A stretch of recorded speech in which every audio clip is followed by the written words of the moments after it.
বন্ধুরা, তোমরা কি কলা খেতে ভালোবাসো? তাহলে আজকের ভিডিও শুধু তোমার জন্য, তাই ভিডিওটা স্কিপ না করে লাস্ট পর্যন্ত দেখো। চলো ভিডিওটা শুরু করা যাক।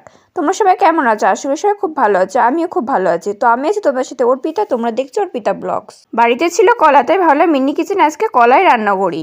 তো প্রথমে এখানে আমি একটুখানি কলা নিয়েছি, সেটাকে ছোট ছোট করে একদম কুচি কুচি করে কেটে নিয়েছি। আর নিয়েছি এক টুকরো আলু, সেটাকেও একদম কুচি কুচি করে কেটে নিয়েছি। আর এখানে মশলার মধ্যে নিয়েছি পোস্ত বাটা, বাদাম বাটা, লঙ্কা। আমি এখানে কাঁচা লঙ্কাটা একসঙ্গে বেটে নিয়েছি।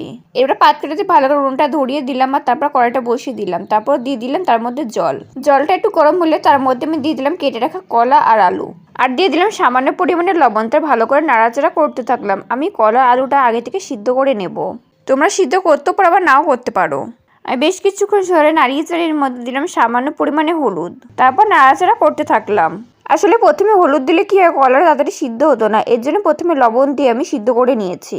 এখানে কলা আলুটা কিন্তু 50% সিদ্ধ হয়ে গেছে, তাই এবার আমি তুলে নেব। এরপর আমি কড়াইটা ধুয়ে আবার বসিয়ে দিলাম। তারপর কড়াইটা গরম হয়ে গেলে তার মধ্যে দিলাম সামান্য পরিমাণে তেলটা গরম হলে তার মধ্যে আমি দিয়ে দিলাম জিরে। তারপর হালকা নাড়াচাড়া করতে থাকলাম। এরপর আমি এর মধ্যে দিলাম কলা আর আলুটা। এরপর নাড়িয়ে ছেড়ে কলা আলুটাকে ভালো করে ভেজে নেব। বন্ধুরা, তোমরা কে কোথা থেকে ভিডিওটা দেখছো অবশ্যই আমাকে কমেন্ট করে জানিও। আর তোমরা কি কাঁচকলা খেতে পছন্দ করে সেটা কিন্তু অবশ্যই কমেন্ট করে জানিও। আমি কিন্তু এর মধ্যে আজকে কোনো গুঁড়ো লঙ্কা দেবো না, কাঁচা লঙ্কা দিয়ে আমি রান্না করব।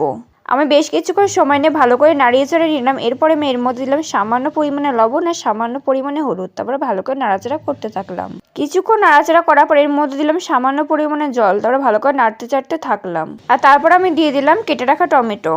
আমি প্রথমে ভাবছিলাম টমেটো দেবো না, কিন্তু পরে টমেটোটা দিলাম, এর জন্য টমেটোটা বড় বড় করে কাটা হয়ে গেছে। বেশ কিছুক্ষণ নাড়িয়েচাড়ে এর মধ্যে আমি দিলাম মশলার মধ্যে দিয়েছি পোস্ত বাটা, বাদাম বাটা আর দিয়েছি কাঁচা লঙ্কা বাটা। এরপর আমি ভালো করে নাড়াচাড়া করতে থাকলাম। বন্ধুরা, তোমরা এখন যারা চ্যানেলটা সাবস্ক্রাইব করেন তারা ভিডিওতে লাইক করে চ্যানেলটা সাবস্ক্রাইব করে দেয়। পাশে থাকা বেল আইকনটাকে অবশ্যই প্রেস করো, যাতে পরবর্তী নোটিফিকেশন সবার আগে তোমার কাছে পৌঁছায়। বন্ধুরা, আমার এই মিনি কিচেন রান্না তোমাদের কাছে কেমন লাগে অবশ্যই আমাকে কমেন্ট করে জানিও।